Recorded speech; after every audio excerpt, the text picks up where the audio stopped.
Hola, muy buenas tardes. Yo soy Jesús Ramirez del canal Photoshop. Estoy aquí para platicar con ustedes sobre Adobe. Oh, wait. This is a class in English, right? Just trying to get you guys woken up. I know a lot of people were coming in and you saw my name and you were like, wow, how do you pronounce this name? My name is Jesús Ramirez. I know some people may pronounce it Jesus, but that's why we have that little accent mark in the U. So I came in speaking in Spanish for two reasons. Number one, to sort of wake you up and make you smile.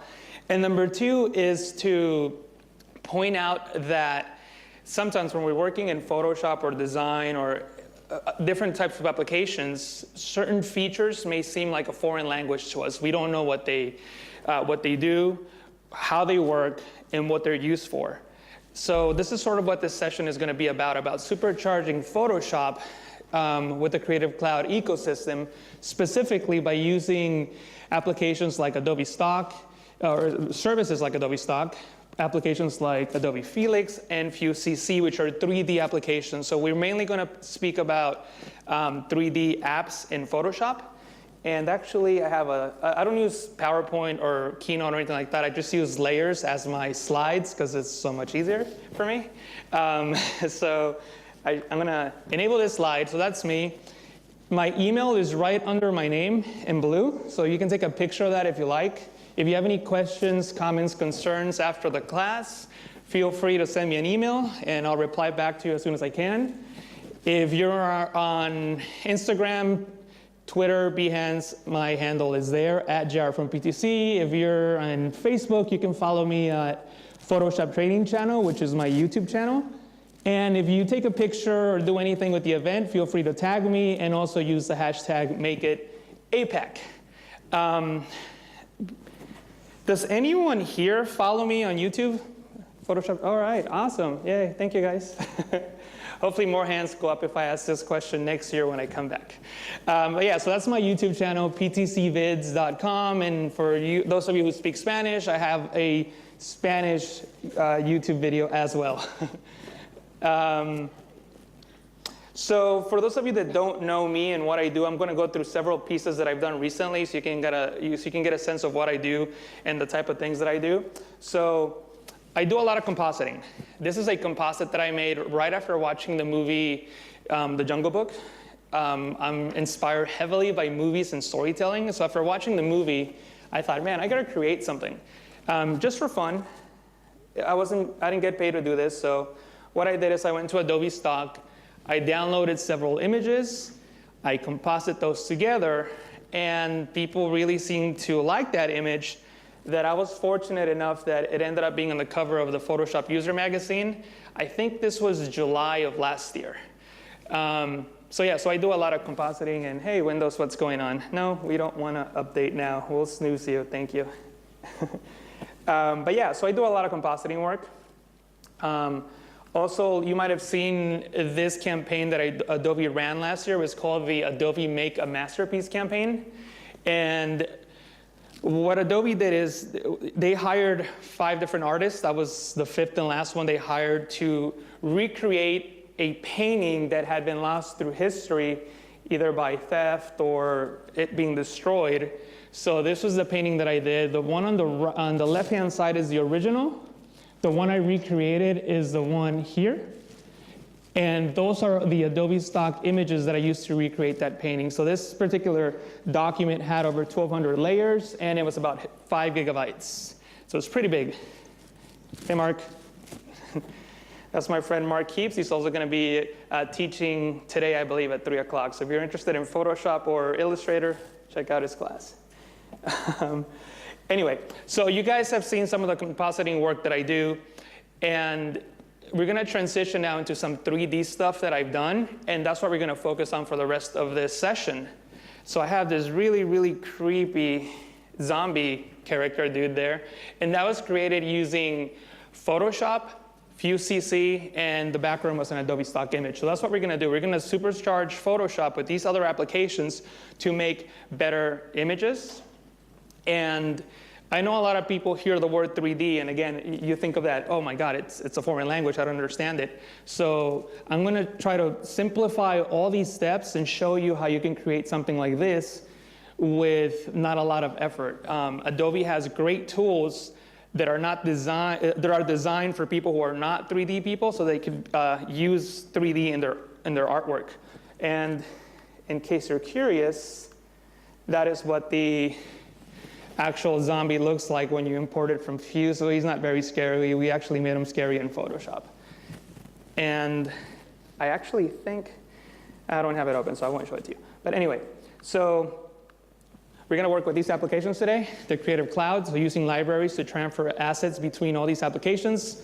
We all know Photoshop, the leading image editing application. I don't think there's a better application for editing images than Photoshop. We're going to use Fuse, which allows you to create human 3D models, and you can pose them and move them around and do all kinds of cool things. And again, you're only using sliders and clicking and dragging on different parts of the model, so it's not very difficult to use. We're also going to work with Project Felix, which is a 3D compositing tool. It allows you to take a 3D model, put it into a background really, really easily just by clicking a few buttons, and we're going to do all of that in this session. And of course, we're going to use Adobe Stock. Adobe Stock allows you to download assets. There's over 90 million assets that you can download from Adobe Stock. And those assets include 3D assets. So 3D materials, 3D lights, and 3D models. If you don't know what those things are, don't worry about it. We're going to talk about them in the class. So let's get started. I don't need to save this. Whoops. Let me open up the next file. Sorry about that. So before we actually dive into really working with 3D, there's a couple things that I want you to understand. If you're working with 3D, you got to make sure that your computer supports it. If you open Photoshop and you do not see that little 3D menu right there, let me try to zoom into it so you can see it. If you don't see that 3D menu right there, that means that your computer does not handle 3D. So you need to have at least something, 64-bit processor, 64-bit platform, a 32-bit platform will not work, and you need to have more than 512 megabytes of video RAM. If you want to find out how much video RAM your computer has, you can press Control-K, Command-K on the Mac. That brings up the preferences. Under 3D, you can see your total available RAM. In this computer, I have 2 gigabytes, so that's more than enough. So if you don't see that menu, that's why.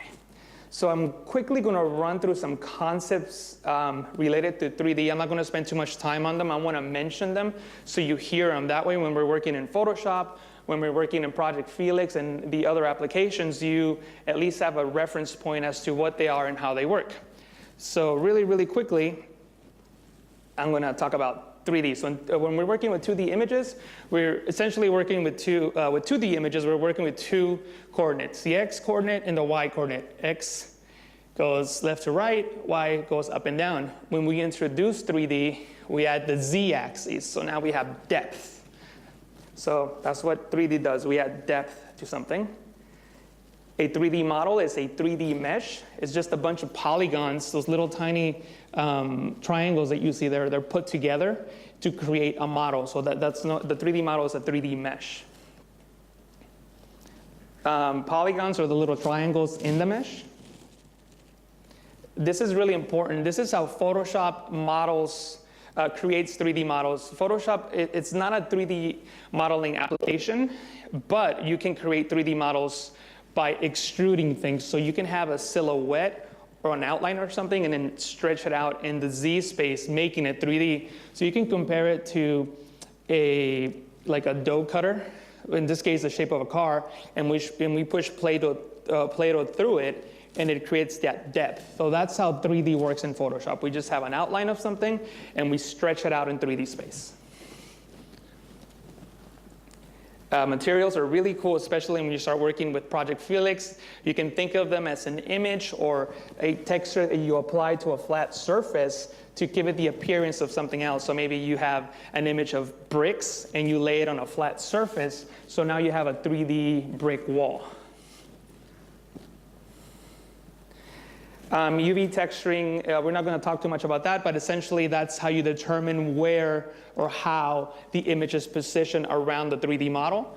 You can think about it as X and Y, U and V are just the coordinates of how to place that image onto that 3D model. Ground plane. Ground plane is where the 3D model sits in the 3D space. It's just a grid that you'll see in both Photoshop and Project Felix. Camera, that is the canvas. You can think about it, so in 3D space, you can move anywhere you want around in that space, but what the camera sees, that's what your canvas is, and that's what will be that's what will be shown in your final output. A 3D scene is just a 3D layer that contains all your 3D objects. We're going to talk a lot about that.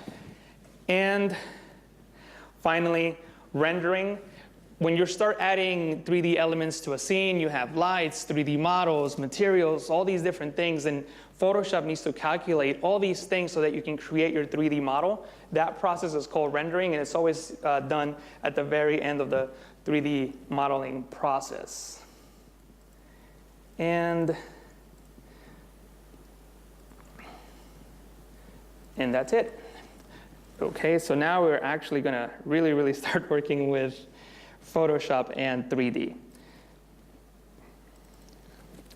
So the usual workflow, the 3D workflow in Photoshop is you create a model, you apply a material, you light it, you composite it to a background, and you do any rendering and retouching at the very end. So let me show you how that looks like in Photoshop. So you can create, as I said, you can create 3D elements almost out of anything. So in this example, we're going to use the custom shape tool, and we're just going to use one of the custom Photoshop shapes to create a 3D model. So I'm going to zoom in so that you can see that's the shape tool right there, custom shape tool. And in the options bar, you can select any one of these elements, and I'm just going to draw this blob star thing. The color really, is my mic still on? Okay, cool. The color really doesn't matter, but we can now turn this into a 3D object. We can click on 3D, new 3D extrusion from selected layer, and that is going to extrude that element into 3D space. So now we have the ground plane. What we are seeing is what the camera is seeing. So I can rotate and move the camera by using these three little handles on the bottom left-hand corner of the canvas here. Orbit, pan, and dolly. Orbit rotates the 3D model around. There you go. You can see that it was extruded out. I can pan it, so you can think of panning as using the hand tool, just clicking and dragging the object around. And dolly, you can think of that as zooming in and out. In the 3D panel, you have your shape, which is the 3D model. And then you have these things right here. And you can see they all have a name and they say material. That is what's controlling the color and the way the model looks. So if I click on this one that reads front inflation material, I can change the color, but when I change it, it's not going to work. I'm going to change it to red. And that didn't work, because you can use a diffuse color, a color for the object, or you can use an image.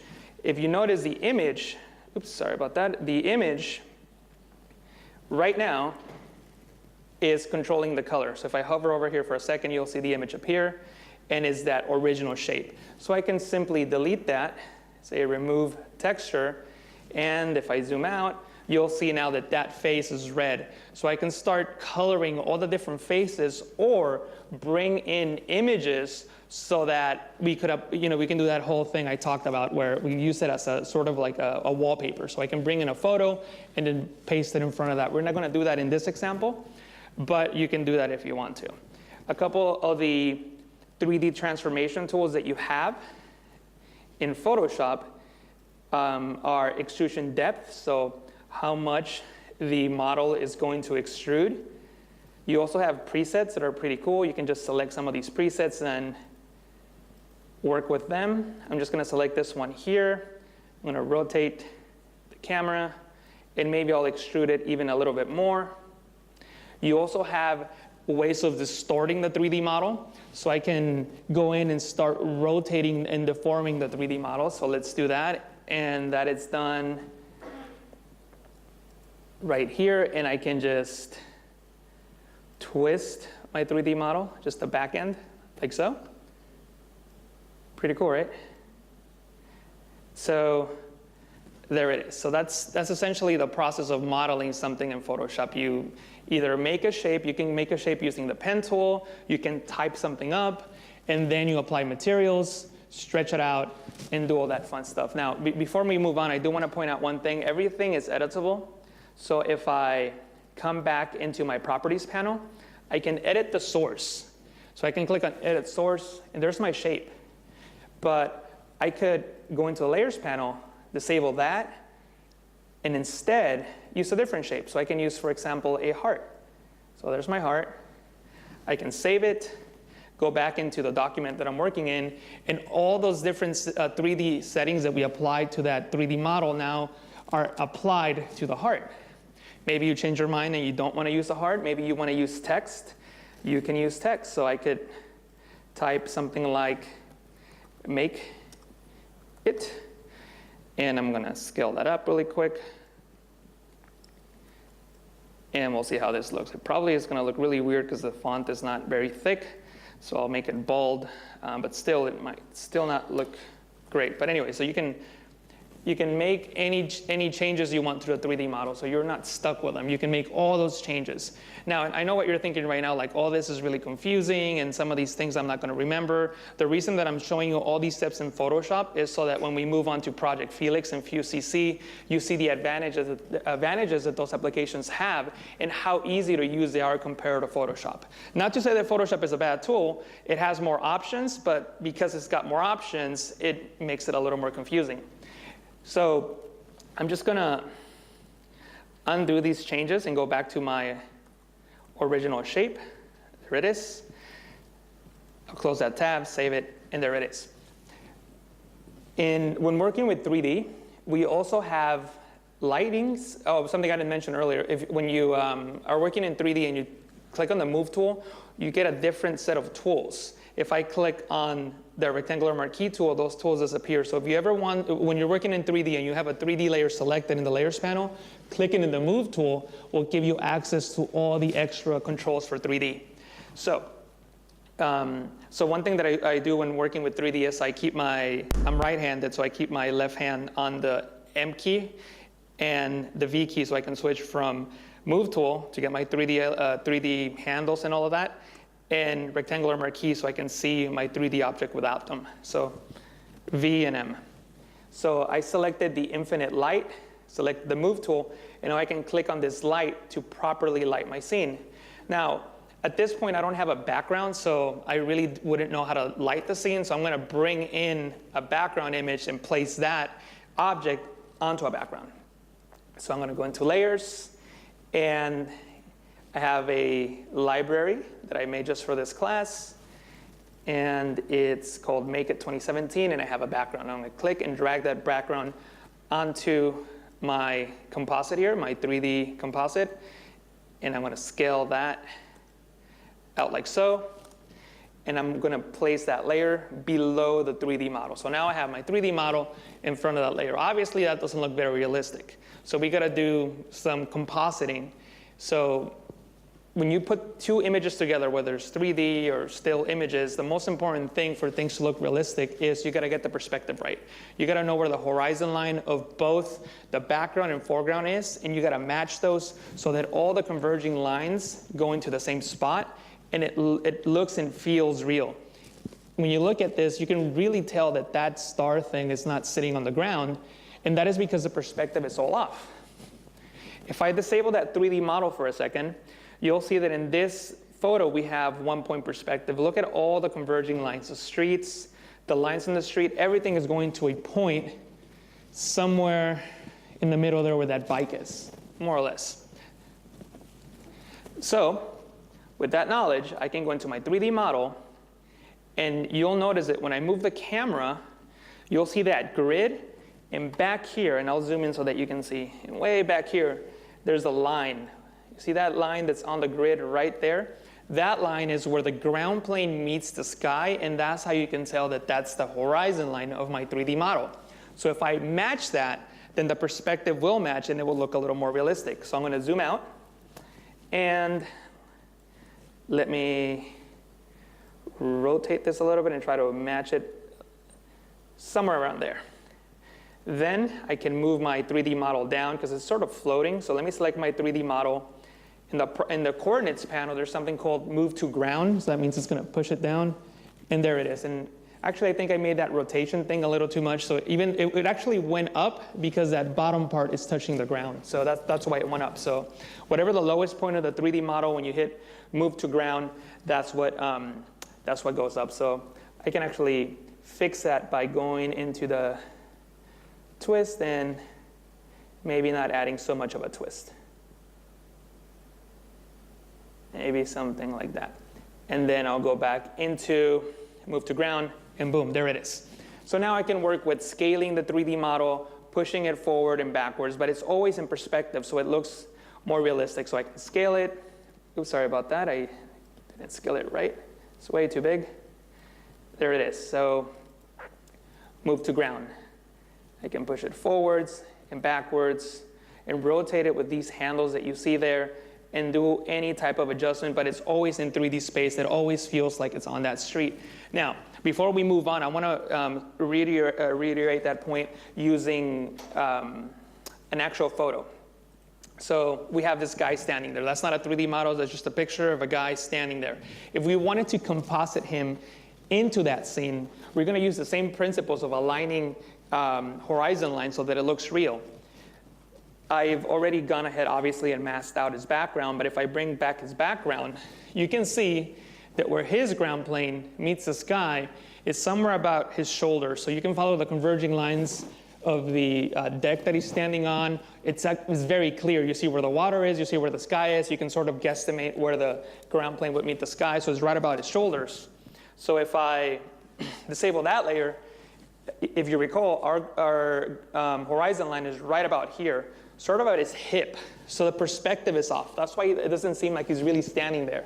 So you gotta make sure that the perspective matches when you're compositing in 2D as well. And that will make you have a more realistic composite. So what we can do is we can transform him, and let me make sure I select the right layer. So I'm gonna transform him, and there we go. Horizon line is right about there. So now he looks a little more realistic. Obviously, there's problems with color and all these other things that would make a more realistic composite. But in terms of perspective, he seems like he's standing more in that spot. So you always got to make sure that the perspective matches when you're compositing both in 3D and in 2D. And also, this is really cool. If you press Control-T, Command-T to transform, you get this little pivot handle, which you may not even see, but I'll zoom in. It's right there, that guy right here. See that? So I can move that and place it on the horizon line. The horizon line is right about there. And if I hold Shift and Alt, Shift Option on the Mac, I can scale him in perspective. See how it seems like he's just going up and down the street? So that is a really cool compositing technique for when you're trying to move something back in 3D space on 2D images. Because, I mean, this is all 2D, right? This is not 3D. So we're trying to fake depth. So this is a good way of faking that depth, that distance, and keep everything into perspective. So once you match that perspective, make sure that you move that pivot point, place it on the horizon line, hold Alt, Shift, click and drag, and you'll always keep your scales in perspective. So yeah, so that was 2D. I thought it would be an interesting thing to show you if you're interested in compositing. But anyway, back to our 3D model. So now this 3D model is in the right perspective. You might be a little too big, but that's okay. We won't worry about that. The next step is to add lighting to the scene. The reason that this object doesn't seem like it belongs there is because the atmosphere is different. The atmosphere of the image is yellow, and it's not on the 3D model. So we can use something called an image-based light to apply lighting to this scene and also apply reflections. And it's really cool. So I'm going to click on my background layer, and I'm just going to select it with the rectangular marquee tool. Make a selection out of the entire thing. I'm going to copy it, so I'm using keyboard shortcuts. Control-C, Command-C on the Mac to make a copy. Then I'm going to go back into my 3D model, and there's this really, really weird option under environment right there called image-based light, IBL. And it's really weird because you don't really know what it does until somebody explains it to you. But if you can go into edit texture, and currently that is our light. That is what's creating the light in our scene. And I know it's weird. Don't worry about it. I think it'll make more sense once we bring in the image that I copied and pasted, which was the image of the background. So I'm going to go to Control V, Command V to paste. And there's my background. I can go into Image Reveal All. Image Reveal All just makes sure that all the pixels that you have on that layer are revealed, so you can see the entire image. So you don't have to, use the crop tool and crop out to expand it or do anything like that. You can just do a Reveal All, and it shows all the pixels on that layer. But anyway, so that's our new image-based light. I'm not going to do anything. I'm just going to close it and save it. And right away, you should see that our 3D model will look more like it's there. And actually, it'll be even more obvious if I scale it down, rotate it a little bit, and I'm going to put it on the ground, push it forward, and I'm going to make it reflective so that you can see the reflections. But you can sort of already see the yellow on the side of the 3D model. But I'm going to click on the extrusion material, which are the sides. So whenever you click on one of these things, materials, different areas of the 3D model light up, and you can edit them. So I'm going to click on extrusion material, and I'm just going to bring up the reflection. You can see how it's being reflected. Now, the reason that it doesn't look quite right is because we haven't rendered the image. This is just a preview. So we can actually tell Photoshop to render a piece of it out so that we can get an idea of what the final render would look like. And you would do that by using the marquee tool, the rectangular marquee tool, making a selection. And I actually already had one active, so I'm going to press Control D, Command D to deselect, and make a selection around my 3D model. Click on the render button, which is right there. It's hiding right here, right under the properties panel. You click on render, and it'll take some time to render. It all depends on the complexity of the model and the power that your computer has. But you can see now that we have shadows and that extrusion is reflecting the buildings around it. And I can actually control what is being reflected. So I'm going to go into the environment panel, and it's still rendering some. To escape, you press the escape key.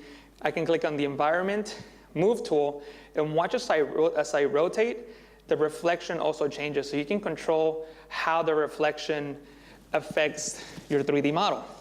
Now, some of you may be thinking, wow, that's a lot of steps. You have to create the 3D model, you have to light it, you have to make sure the perspective matches, you have to create an image-based light, and I have no idea how I'm going to make all this work when I get home. Well, that's what Project Felix does. Project Felix allows you to composite a 3D model that you can create in Photoshop, or you can import it from anywhere, really. And do all these steps that I just did really, really quickly. So let me show you how that works. And that's where the supercharging Photoshop part comes of this session, because you can do all this work really fast in Project Felix, then bring back a 2D image into Photoshop and continue working on it to further enhance the effect. So I'm going to close this for now since we don't need it anymore. Or actually, I'll just leave it like this for now, just in case I decide to show something else. So I'm going to open up Project Felix. And Project Felix is in beta release. So if you have a Creative Cloud account, you can download it. I think the current version is 0.03. So it's not completed, but it's still really powerful. So I'm going to just click on Create New Project.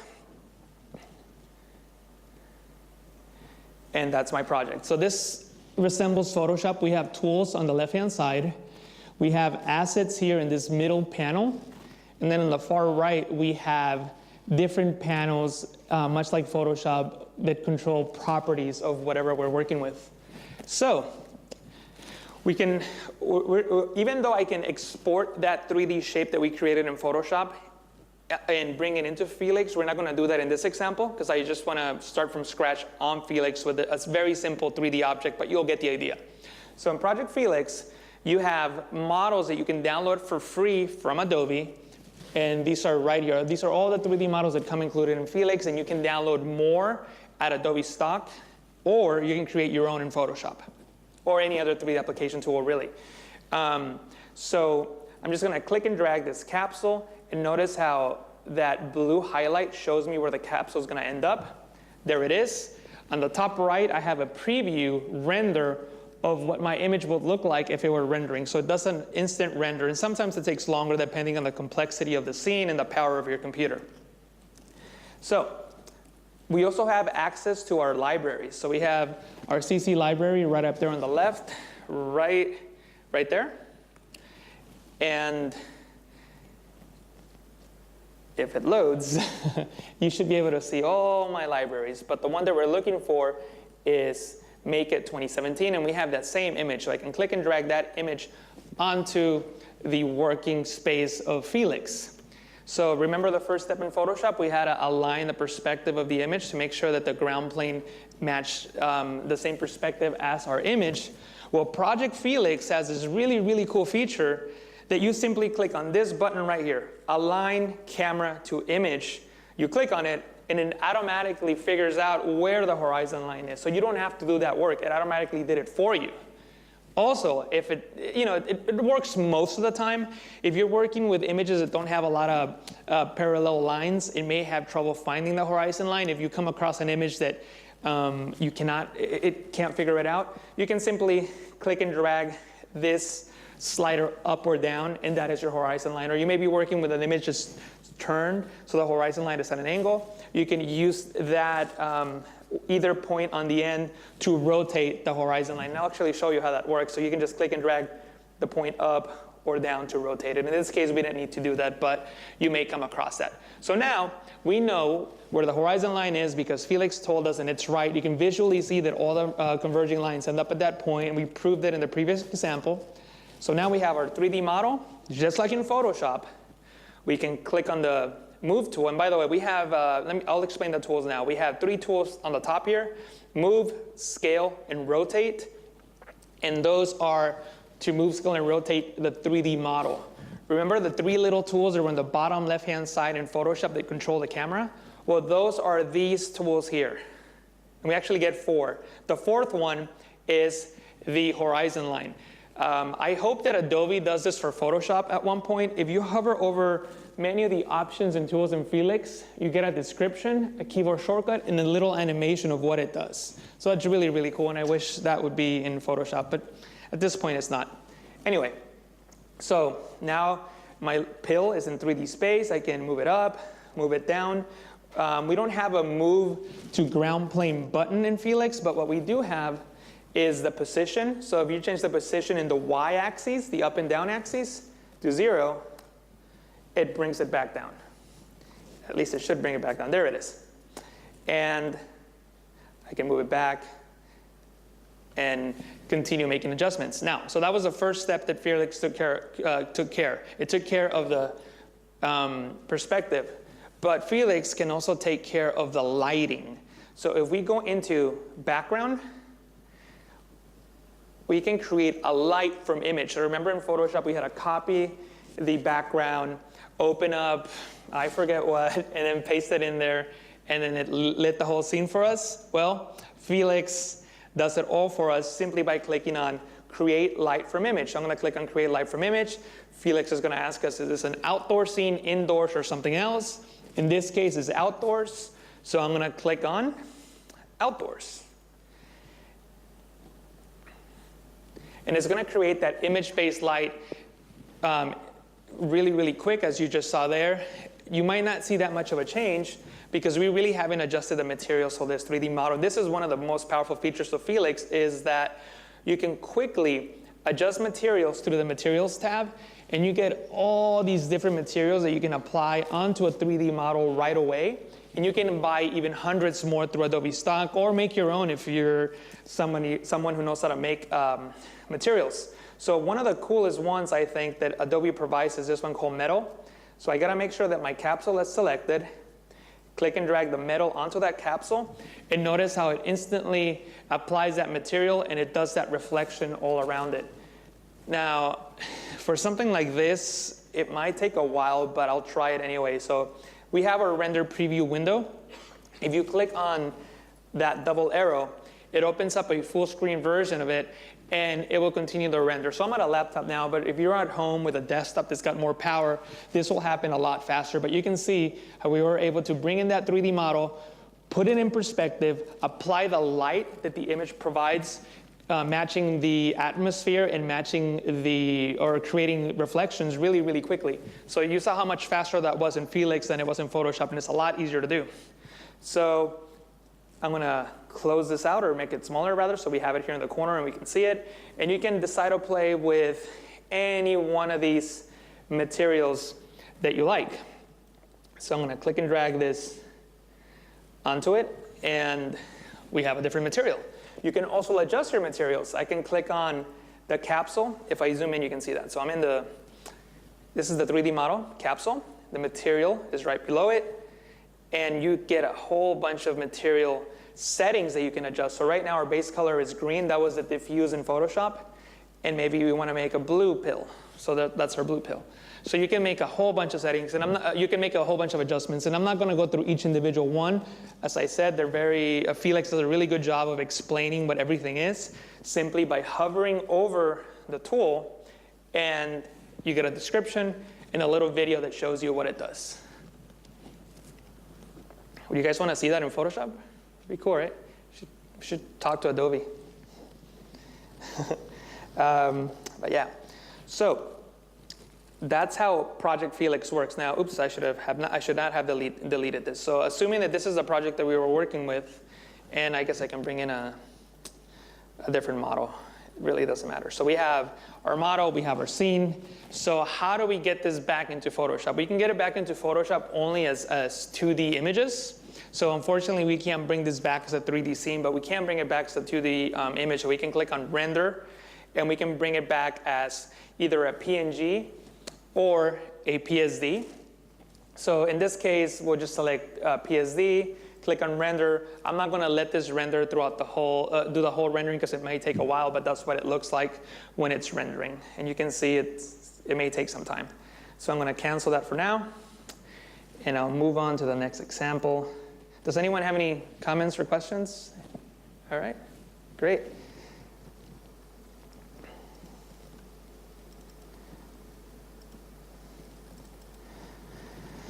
Okay, before we move on, actually, I want to, let me see. So everybody recognizes that. That's the Make It logo. And what I did here is I took the Make It AI file with the logo, and I took it into Photoshop, and I made a 3D model out of it. Then I took it into Project Felix and did all that stuff you just saw really easily. So I'll show you how that works.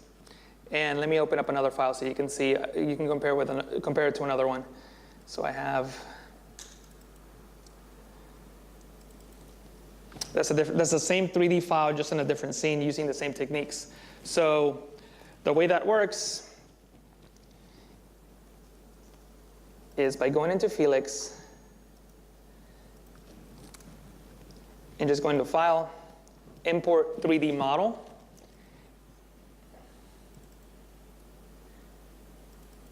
And my 3D model is, give me 1 second. Actually, I need to open my PSD and export it first. So let me find the PSD that has that 3D model. Sorry about that.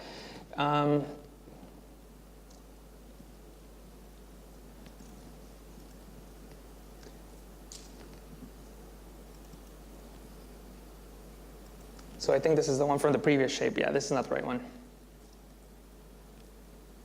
So yeah, that's what it looks like when you bring that other shape that we were working with, but that's not what I wanted to show you. Give me 1 second.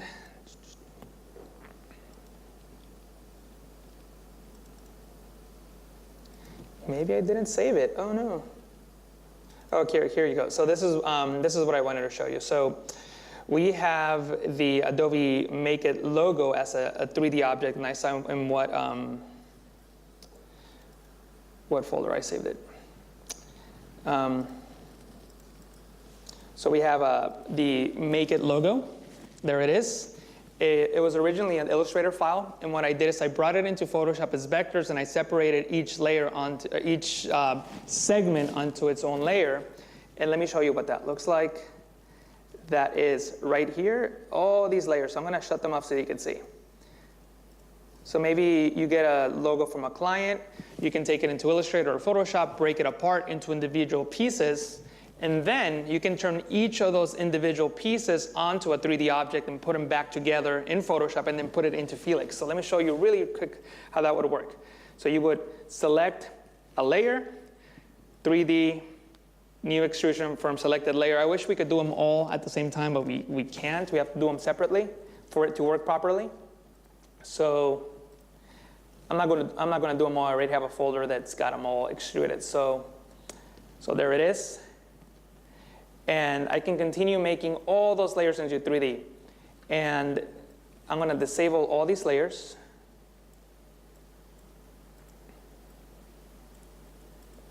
And there you go. Those are the two that I created so far. So then once you have all those separate layers as 3D layers, you can put them into one giant 3D layer. And the way you do so is by selecting all your 3D layers. In this case, we have two. Holding Shift, I clicked on both. Control E, Command E on the Mac. And that merges the two 3D layers together into one single 3D layer. As I said, I already have that done. And that's what it looks like. So I went in and I made all those individual pieces of the Make It logo into 3D layers. So now, when they're in 3D,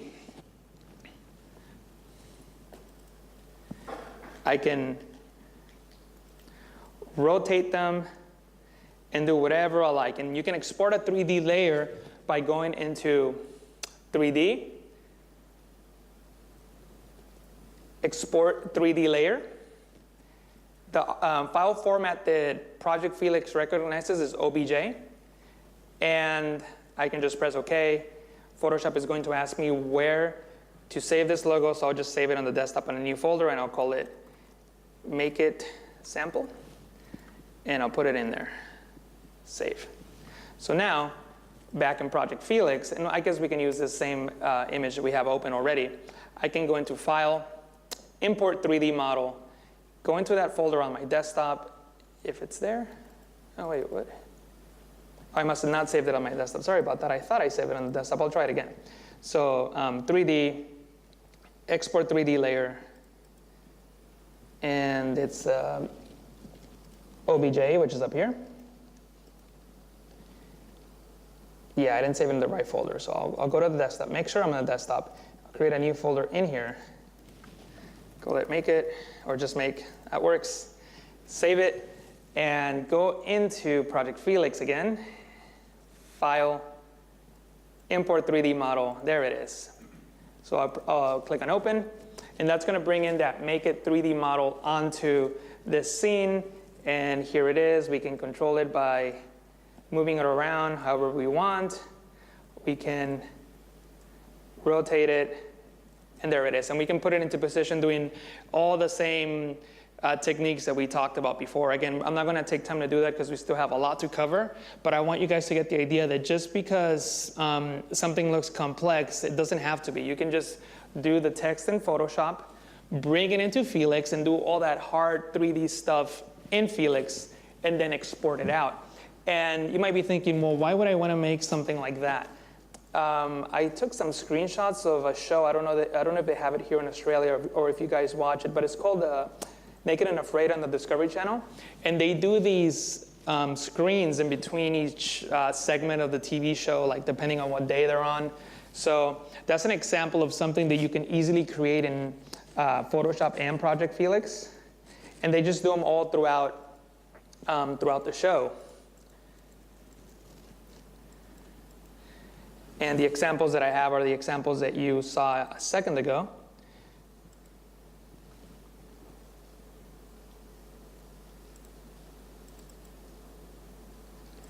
So now let's talk about the other 3D application that Adobe has, which is Fuse CC. Has anyone used Fuse CC before?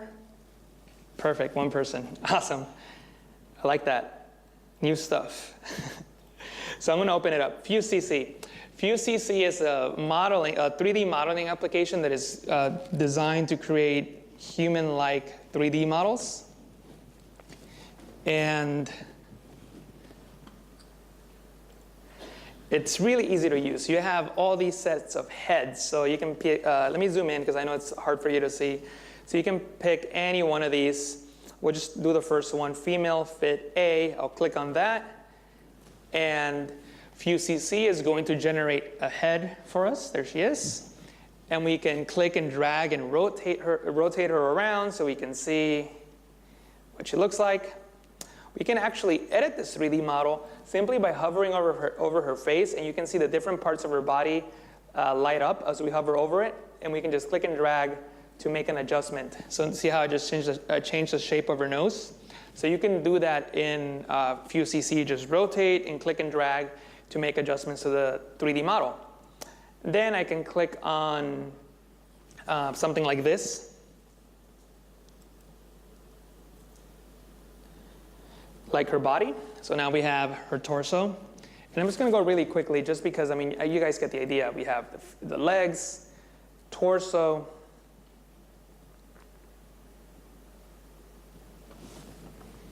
And it's taking a second here, so let me click again just to make sure that I clicked on it. There we go. And I'm just clicking on the first one. Just you can, when you're working on this at home, you can decide to play around with the 3D models in the different areas. But I just wanted to show you the different things that are available. Anyway, so then also with the rest of her body, you can click and drag on the different areas to distort them. So maybe we can adjust her, her arms or whatever. And we can give her clothing. So there is this tab right here called Clothing. So you can click on Clothing, and you can click on a top, bottoms,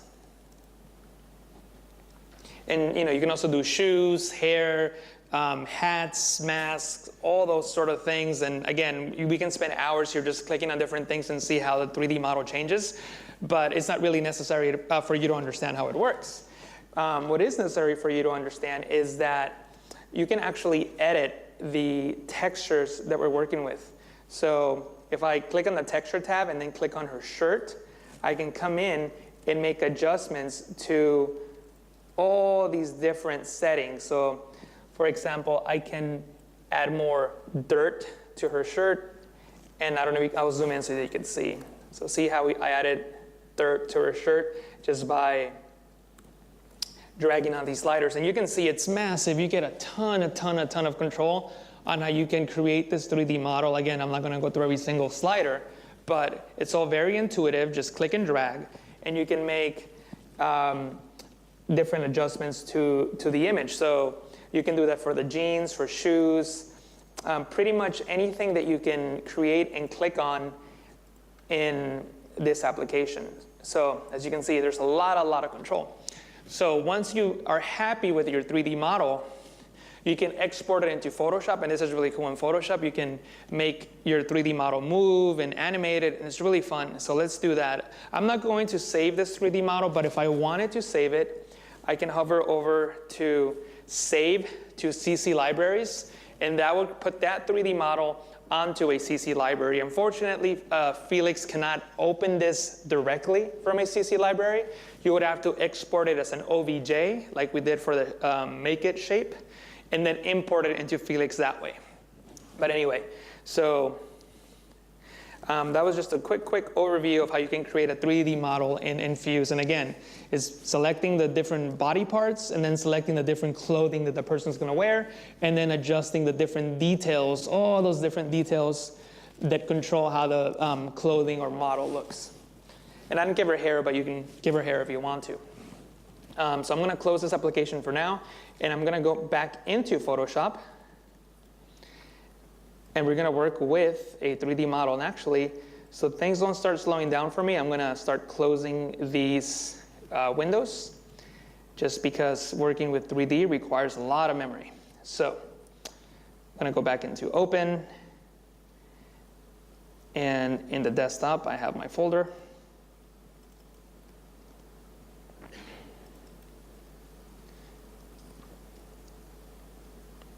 And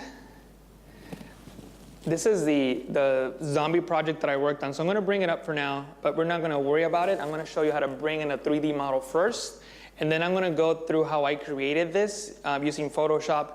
Unfortunately, we can't go to every single step because it took me several hours to complete that. So obviously, we can't do it in 20 minutes here. But when you're working in Photoshop, you have obviously your layers. You have your libraries panel. In libraries, in my libraries panel, I have a library called 3D Models by FuseCC. And those are the 3D models that I have. So I have the zombie one there, but we're not going to use that one. We have this young lady here. And I can just click the model onto Photoshop.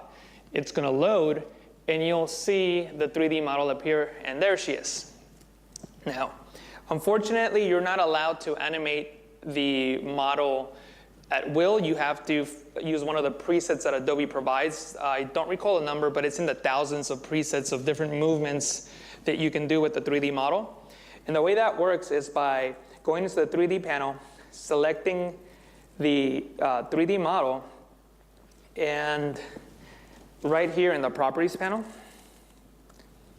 you can see all the different animations that you can use.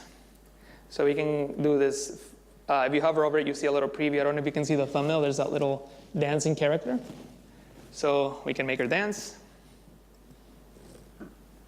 And I'll zoom out. This might take a second for it to render and load. Again, I'm on a laptop.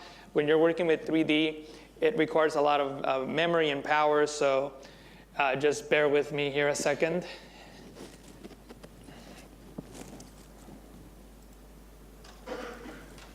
There she is. And if I go into Window, in Timeline, I get this little scrubber, and I can scrub through, and you should see her move. And again, it's a little choppy, but you can see how she's dancing. And this is all in 3D space. So I can click and drag on these three icons that we were working with before to rotate and find the perfect spot. Or we can create an animation. Photoshop works with video, so these are video layers. So we could actually export this as a video, and she could be dancing if you wanted to. So that's how you bring in a 3D model from Fuse onto Photoshop. You can also edit the textures in Photoshop. So let me show you how that works. I'm going to click on the 3D model. There she is. And notice all these mats. Remember, mats, materials. So I have all these different materials that I can edit. So I can go into this one called Top Matte. Diffuse controls the color. It's not white, it's red, because an image is controlling how the sweater looks. So I can edit that. I can go into Edit Texture, and there it is.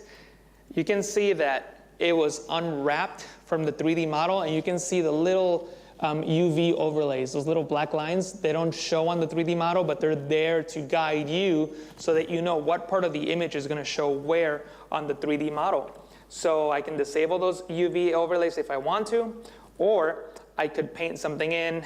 Maybe I could type the word make it on her shirt. There it is, make it. We'll do it white. I think it might look nicer. Oh, actually, when you're, a quick Photoshop shortcut for you, if it works. You can actually fill text. So you know how in Photoshop you can hold like Control backspace to fill or Alt backspace to fill with foreground color? Well, you can actually do that with text too. So I'm holding the Alt key, backspace, and that's delete on the Mac to fill with foreground color, to fill with background color, Control, backspace, and that works as well. So I'm just going to put the make it here, and that's going to be the logo or the text is going to appear right under her shirt. I can front of her shirt. I can tell it's the front because I can see the white collar. So I can save it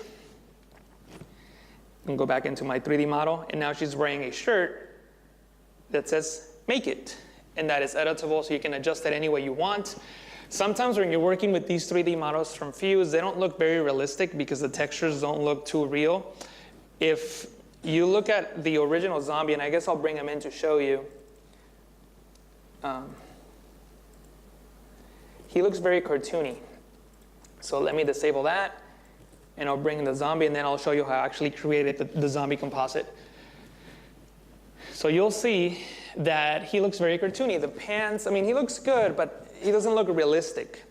So what I did in Photoshop was do what you just saw there. I opened up the materials, and I just played around with the textures until, oops, I didn't mean to do that, until I found what I wanted. And what I'm doing now is just I was going into the 3D printing mode. We don't need to worry about that. But anyway, so how did I create this? I brought in the zombie onto this Adobe Stock background. So it's just that background. I blurred it a little bit to create some depth in the image. And I just started adding these layers to sort of enhance the background a little more. I clicked and dragged the 2D zombie onto the layer there. So you can sort of see the logo of my website like right on its chest. I use the same technique to add that logo as I just showed you with the Make It.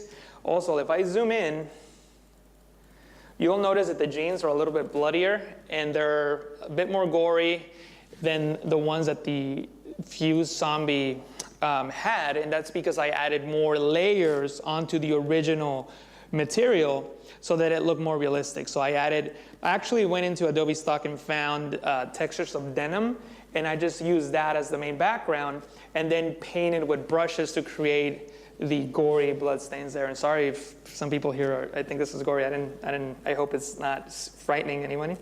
But anyway, let me zoom out. So that is the best that I could get with both with Felix and Photoshop in terms of rendering and lighting, but it wasn't enough. So I was able to match the perspective, get a good base for my 3D model, good lighting, but I needed to enhance it to make it even more realistic and go for the style that I wanted. So what I did is I added all these layers that you see here, and I'm gonna disable them all. And I'm gonna talk about some of the more interesting ones. So I added all these layers. So I started adding shadows, just to make him more realistic, adding highlights, filling in areas, for example, here in the mouth. The rendering looked a little weird, so I just filled it with black. And just started adding shadows and highlights to the different areas of the zombie to try to make it more realistic. For those of you that are photographers, I use a classic photography technique to shape portraits using the dodging and burning technique. For those of you that don't know what dodging and burning is you simply create a layer, you fill it with 50% gray, so edit fill, 50% gray, then you change the blending mode to either overlay or soft light. In this case, we'll try soft light, and then you dodge and burn the layer. So you dodge to make it darker, and you burn to make it darker, and you dodge to make it brighter. And I know in this case it might be a little hard to see, but if I do the before and after, you can sort of see how I darken some areas and how I brighten up other areas. So that's what a dodging and burning layer is, and that's what I did to change the lighting of his arms just because I wasn't happy with the render. So again, this goes back to the title of the class, Supercharging Photoshop. I didn't spend much time lighting, putting the character into perspective. I did that all really, really fast, and then used traditional tools to complete the composite. And another thing that I wanted to talk to you guys about is a technique that I haven't seen many people do. So after I was done with this composite, I thought it looked good, but I felt that his face needed to be brighter. I just imagined having a bright light off to the side, off screen, on his face. And there's a technique for making highlights that I don't see a lot of people using that I think be beneficial for you guys, especially people who are compositing. So I'm going to enable this highlight, and notice how much brighter, I don't know how it looks on this screen to you guys, and it's at a weird angle for me here, but on screen, on the computer, it looks much better. It's a highlight that really, really shines and pops.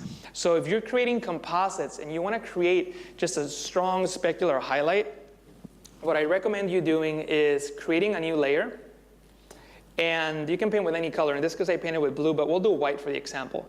And I'm just going to paint with white, right? So there's my highlight. Obviously, that doesn't look very realistic. Well, I can change the blending mode.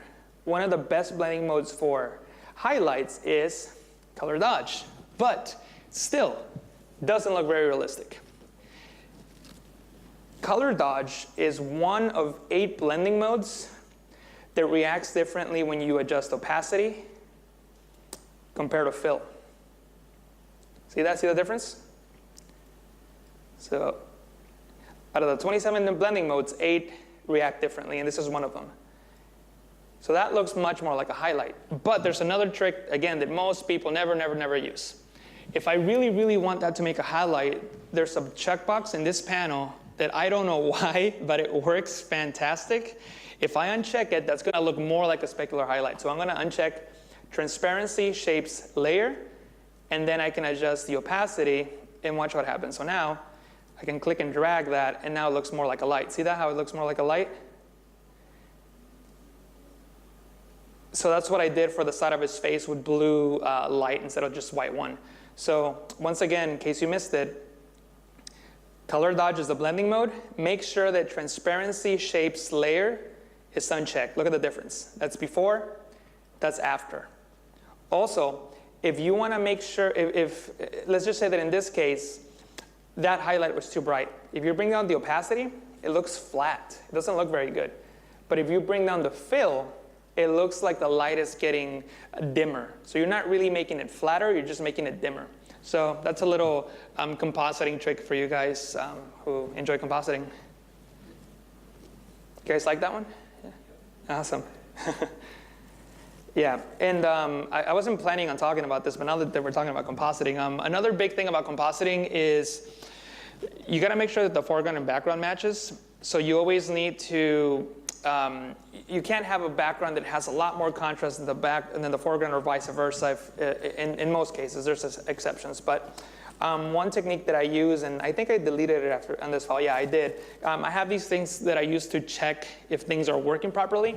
So one big thing that I use is simply creating a black and white adjustment layer. When you create a black and white adjustment layer, if the composite doesn't look right in black and white, then it's not going to look right when you bring back the color. And a lot of times you'll see composites where, let me see how I can fake this.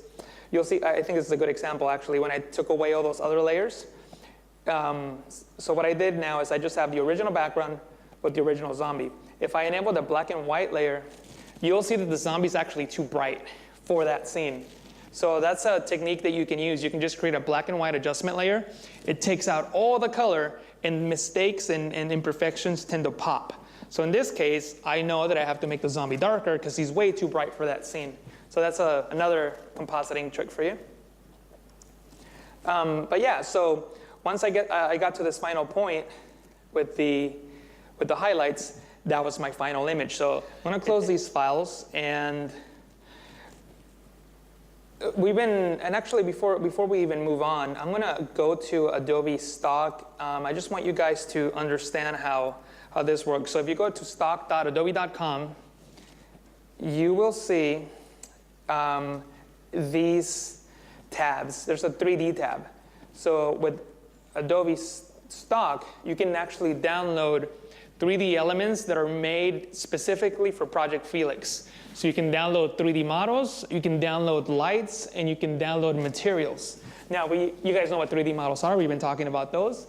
We talked about a lot about materials. We didn't really discuss lights, but you can actually buy lights from Adobe. So you know how when we clicked on an image and we said make image from light? That's essentially what that is, but that is like a much more professional, advanced way of they use 32, I believe 32-bit images, so they're really professional. But the point is that you can buy lights if you want to, and they have examples. So I just wanted to point that out to you, that you can buy, I like, actually you'll see now, I like buying a ton of materials because they just make things so easy to create and design. All the ones that are blue are ones that I purchased. So if I wanted to create something that was white granite or, forest ground mossy, or pretty much any material that you can think of, you can purchase it and then quickly apply it to a 3D model. And it doesn't have to be a sphere or anything like that. It could be text. Going back to that example from that TV show, Naked and Afraid on the Discovery Channel, you could use this rock texture on text and it would look just like what you saw on the screenshot. So this is a fast way of applying elements to text or whatever shape that you have created in 3D. Okay, so let's move on to the next one.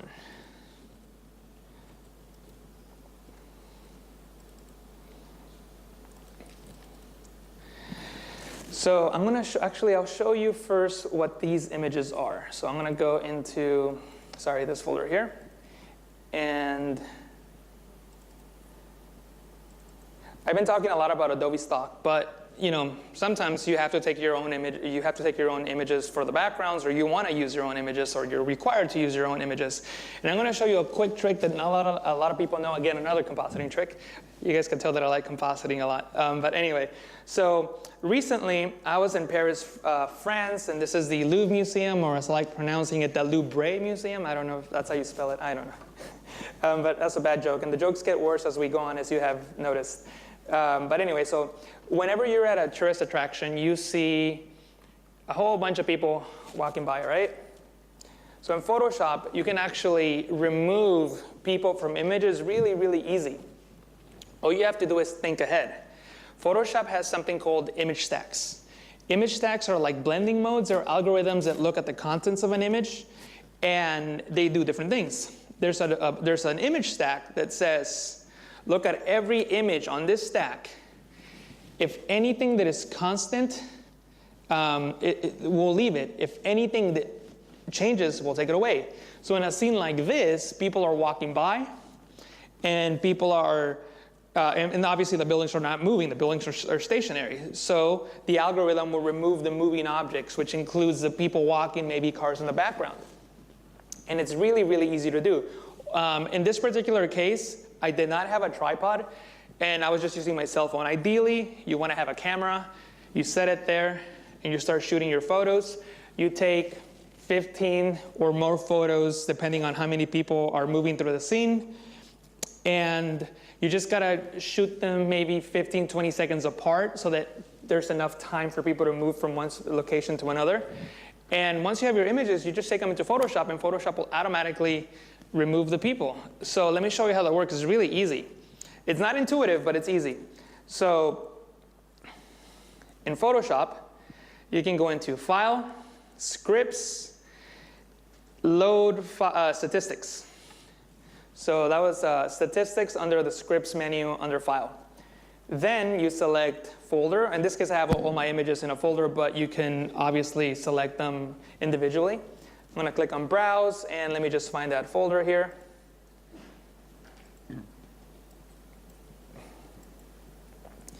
And we're going to risk it. I have a folder with larger images and one with smaller images because I was worried that it was going to take too long to load, but I think this computer can handle it. So I'm going to click on the folder with the larger images, click on Museum, and it's going to load the images that I was just showing you. It's 14 of them.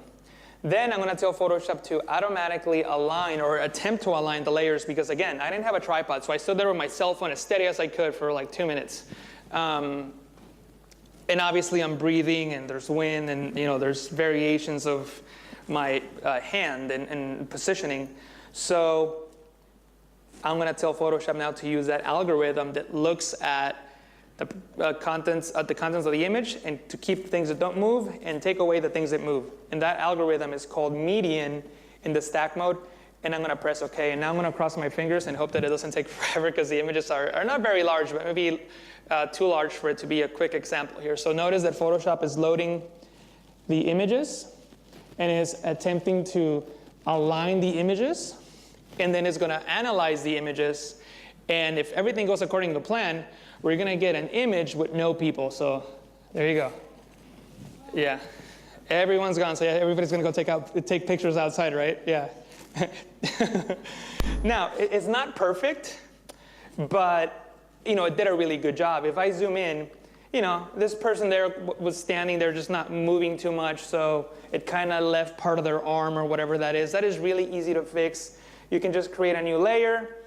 You can use the spot healing brush tool, and you can just paint over it. I have sample all layers selected, so I can click and drag and see before and after.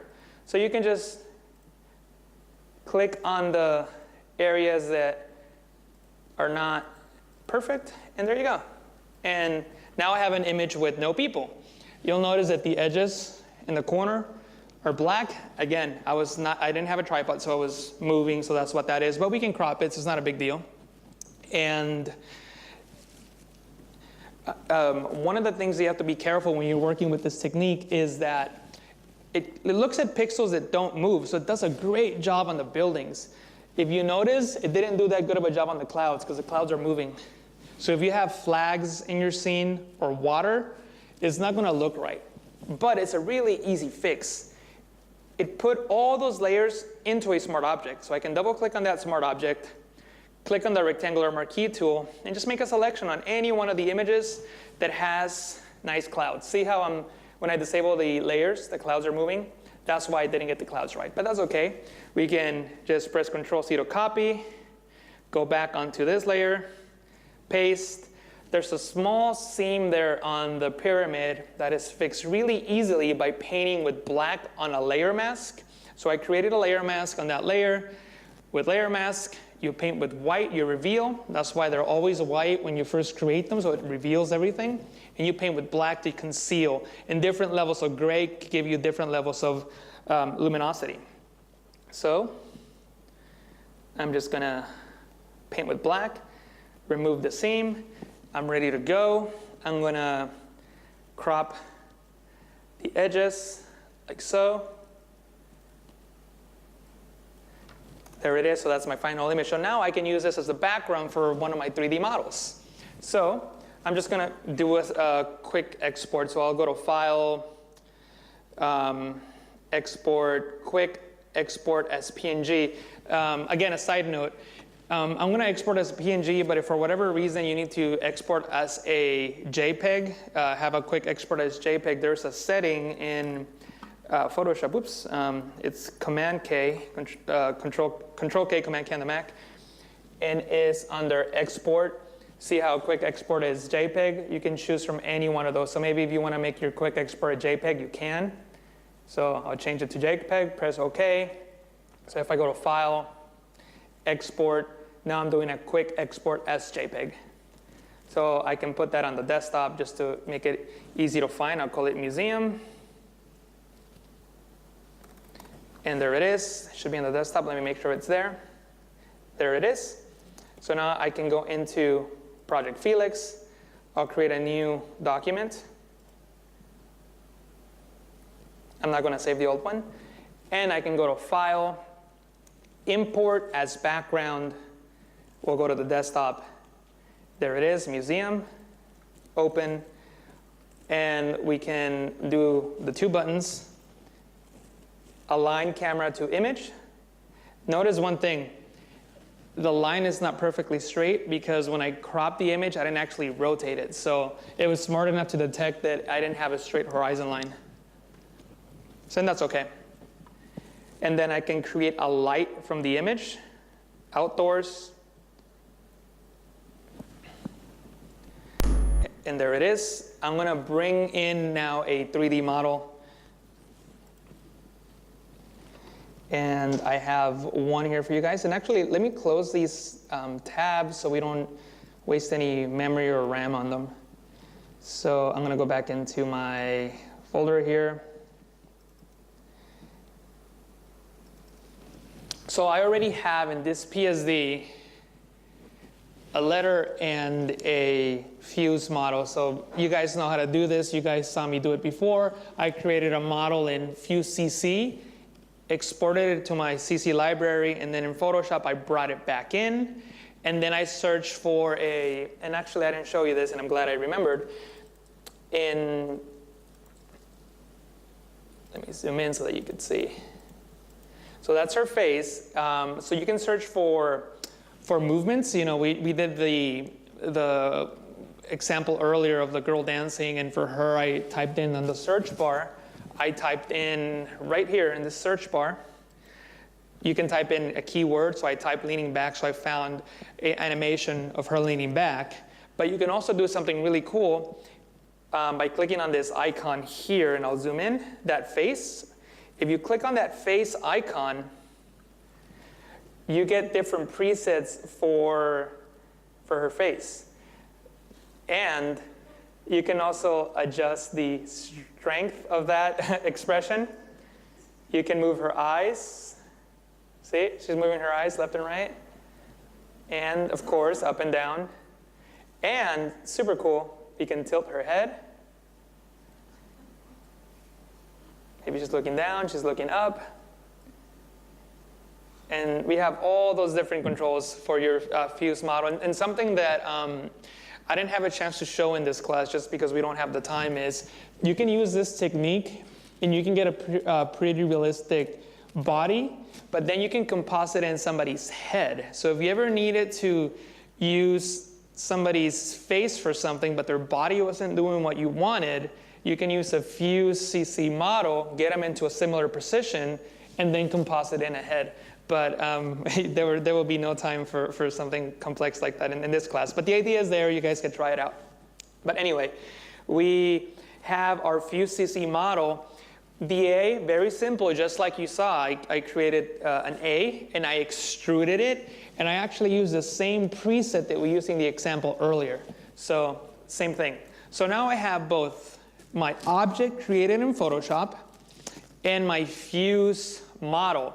Now I can take those two, take it into Felix, and easily composite it into that museum image that we just cleaned up.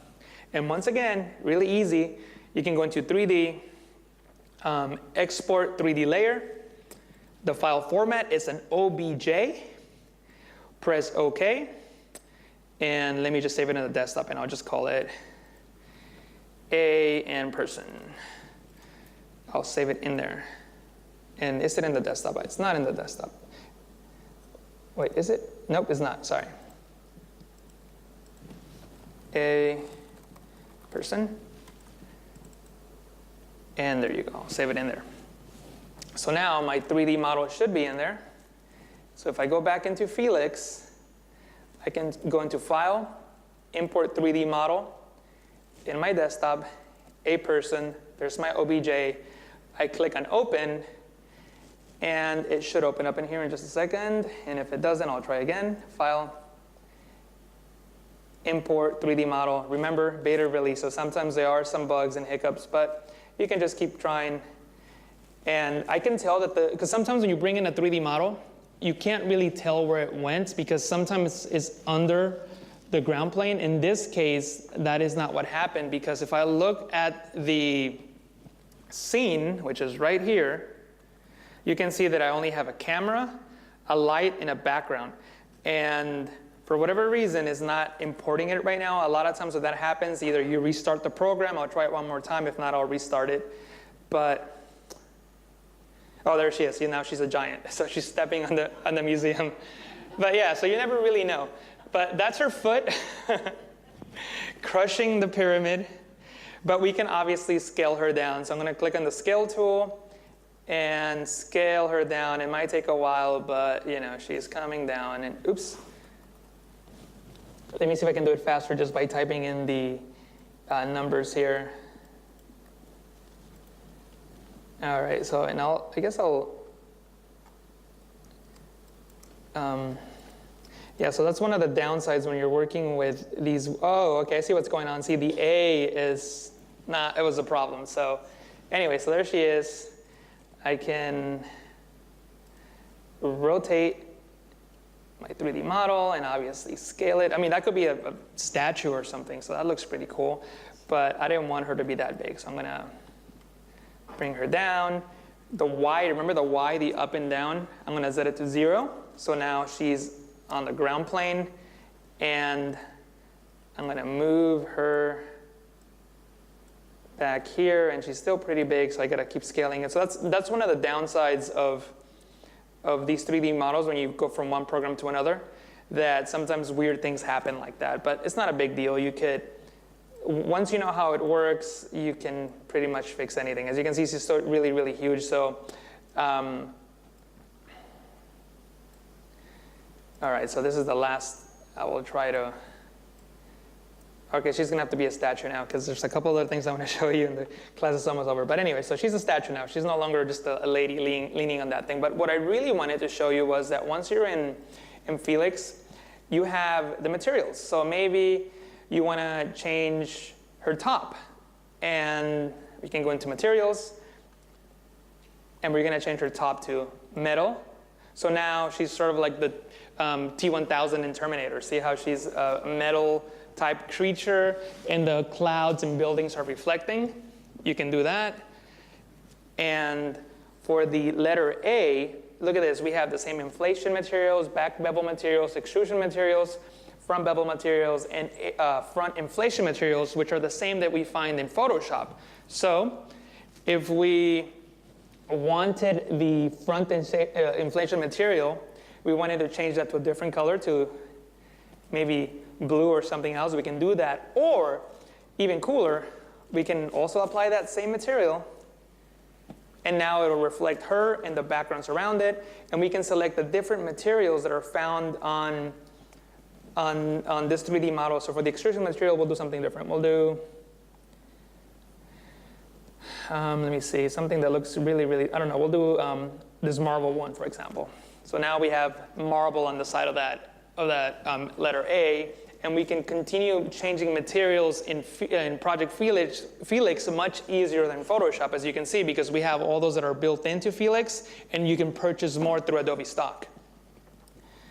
So when we're done, I'm a little afraid of doing this because it might take a while to render because of all the reflections and everything else, and if it doesn't render, that's okay. Oh, there we go. So that's one. You see how it's rendering in the top left? That's okay. I'm not sure why that happens, but at some point it jumps back to where it should be. And look how good the reflections are, not only in the 3D models, but of the 3D space that we created out of those photographs that I shot with this phone that I have here in my pocket. So it's really easy to do, as you saw. You don't have to know 3D. You don't really have to understand the concepts. As you saw, you can just click and drag sliders, click and drag materials. And yeah, it's really, really easy to do.